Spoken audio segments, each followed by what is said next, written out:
Making a Lego vending machine. Yo, I recently just got into Legos, and I ain't gonna lie, it's the most funnest thing ever. If you're ever bored, bro, get some Legos, bro. It'll really take up some time.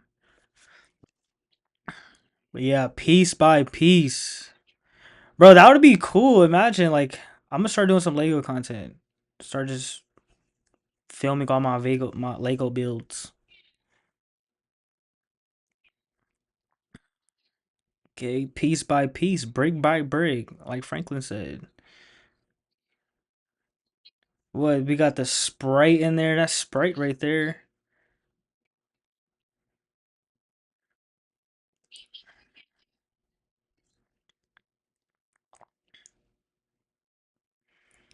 Yeah, literally piece by piece. This takes a lot of time.